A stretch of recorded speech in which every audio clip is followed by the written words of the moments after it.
You know that it's fun to go out, except I never leave my house.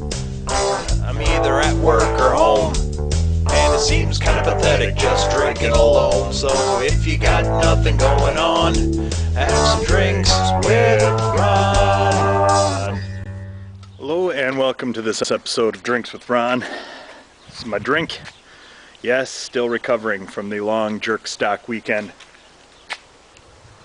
So we're going the non-alcoholic route. But I talked earlier about an incident with the cattle over yonder, where I was grilling, and once the smoke really got rolling, a couple of the cows took offense to that.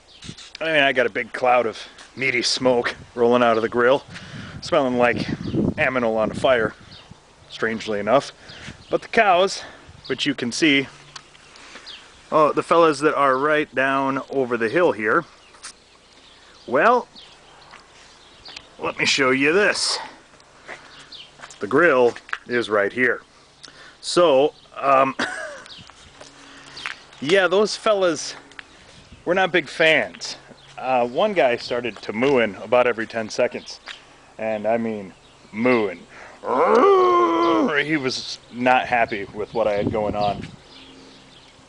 So I had to yell down an apology that, in fact, they were turkey brats, and none of his brethren were harmed in the making of this delicious meal.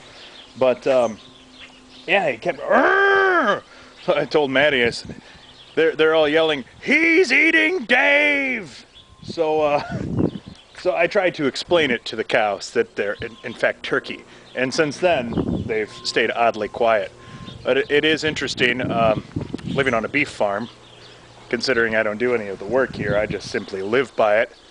But they have the calves, you know, early spring, late winter, and they'll be birthing out there, to use an industry term. But you'll be in the house and you'll be hearing it. And they do this steady, repetitive, and you start looking around thinking your cell phone's on vibrate. So I don't know how many Saturdays I've went dashing around the house looking for my cell phone that I think is vibrating on a table, only to go to the door and find out there's a small cow coming out of a larger cow. So it does make things interesting around here. In fact, I used to actually lip off to the cows when we first moved in, because I am a big beef eater. I love me some steak.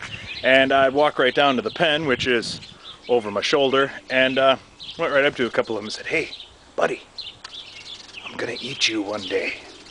And they didn't like that so much. I did that a couple of times, and about 4 or 5 days later, I get a call at work that the cows are surrounding my house.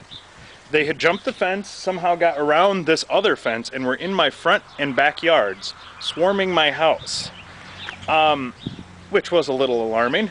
But then a few days later, Dina and Maddie were leaving, cars parked right behind me, near the pen, and as they were backing out, she couldn't go anywhere because a couple of cows were blocking the road. Back windows down, Maddie's in her seat, and you know, there's a cow's face right by her. So I went down and apologized, and have since not taunted them about their role in the food chain, instead choosing to honor them for the tasty goodness they provide me. And since then, we have had no cow problems. So, with that being said, I believe the turkey brats are about to come off of the tremendously smoky grill. Ah, yes, very good, very good. So I am going to eat these bad boys, and just for the sake of it, I may wash it down with a nice glass of 10 High bourbon. Yeah, or not. Still feeling a little strange in the stomach after 2 days at jerk camp. But for Drinks with Ron, I'm Ron, eating a bug.